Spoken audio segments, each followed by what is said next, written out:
Direct News TV. October 14, 2023. Is Israel violating the laws of war meant to protect children?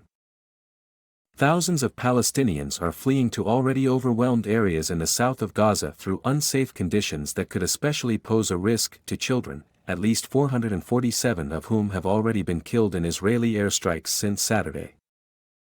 Moving from Gaza to Khan Yunis is a long way. It's something that's very risky, especially when you have kids with you and need to move very quickly. The roads are not very stable and there's a lot of bombardment on the way, Al Jazeera's Yumna El Sayed reported on Friday. As some families in the northern part of the Gaza Strip make their way south with hopes of finding a safer place and basic necessities, here's a look at international laws that are meant to protect children. What laws of war protect civilians and children? The main pillars of protection for children during armed conflict are the Geneva Conventions. The Geneva Conventions form the core of international humanitarian law.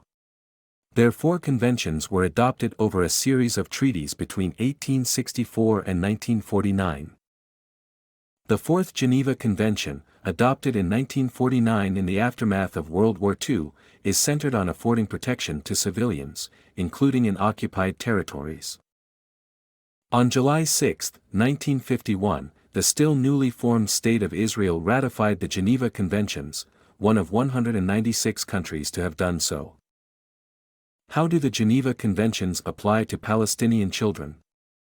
Several articles and additional protocols, particularly in the Fourth Convention, afford protection to children during armed conflict.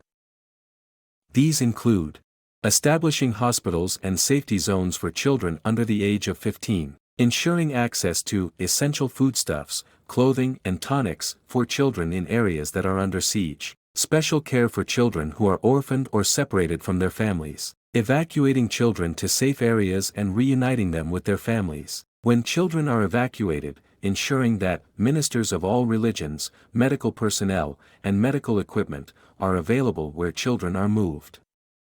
Articles and additional protocols generally concerning humanitarian relief and medical support also apply to the protection of children, according to Khalak Yip, assistant professor at the College of Law, Hamad bin Khalifa University.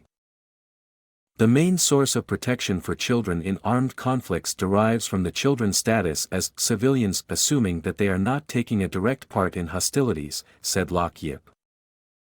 So how is Israel faring on these different requirements of international law? How are children affected by Israel's attacks on Gaza? In addition to the hundreds of children who have been killed by Israeli airstrikes, children in Gaza are also being deprived of food and medicine, in violation of the Fourth Geneva Convention. That is because Israel announced a total blockade of Gaza after the Hamas attack in southern Israel last Saturday, making clear that it would not allow food, medicines, fuel and other essential commodities into the coastal enclave. We barely have enough food to feed our children, Zainab Matar, a mother of 4, told Al Jazeera on Tuesday. We can't keep our children warm at night because we lack proper clothing. International organizations have been calling for the establishment of a humanitarian corridor, claiming that Gaza's medical facilities are at breaking point. So far, Israel has refused to budge, and has bombed the Rafah crossing that connects the enclave to Egypt. Power and generators that have stopped working are also putting newborns in incubators at risk, according to a statement from Fabrizio Carboni, the International Committee of the Red Cross Regional Director for the Near and Middle East. Experts have said that the widespread chaos children have experienced is already going to have a grave and long-lasting effect on their psychological and emotional well-being. What about education? The Fourth Geneva Convention says that children have a right to the protection of their cultural environment and their education. Yet, already, Israel has bombed dozens of schools in the Gaza Strip, including several run by the United Nations, which were also serving as shelters where people moved after their houses and neighborhoods were attacked in missile strikes. In all, at least 90 educational institutions have been damaged in Israeli bombing so far. International law also requires occupying forces to ensure the education of those living under their control. If Israeli forces launch a ground invasion into the Gaza Strip, as they have declared they will, it will be hard for them to live up to this requirement under law, since many schools and universities are now little more than bombed-out shells. Who can prosecute violations of international law? Courts such as the International Criminal Court at The Hague can launch an investigation to determine whether casualties in Palestine and Israel are in violation of international law. Activists have called on the ICC to break its silence on Israeli aggression in Gaza. The ICC has, in the past, begun investigations into potential war crimes committed by Israeli forces in Palestinian territories, but has not held anyone accountable to date. Some countries also have domestic proposals from lawmakers that relate to making assistance to Israel contingent on its adherence to international laws. Bill number HR 2407 or Promoting Human Rights for Palestinian Children Living Under Israeli Military Occupation Act was reintroduced to the U.S. Congress in May. It calls on banning Israel's government from using U.S. tax dollars in the occupied West Bank for violations including the military detention, abuse, or ill treatment of Palestinian children in Israeli military detention.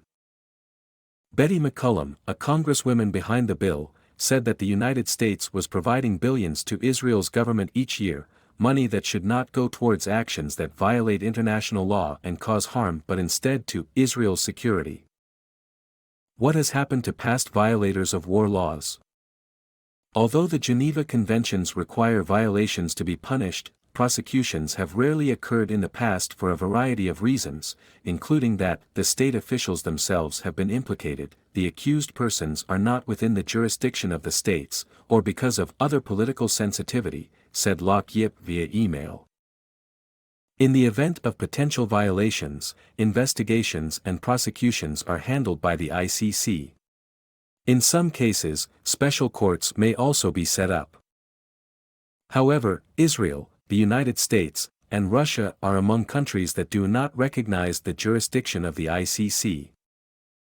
In March, the ICC indicted Russian President Vladimir Putin for war crimes in Ukraine, including the deportation of Ukrainian children to Russia, a move that the Kremlin claimed was for the children's safety. Since the court relies on member states for this, it has not been able to arrest Putin. My name is Kingsley. Please like, share, subscribe and hit that notification bell so you can be the first to be notified whenever we post. You won't regret it.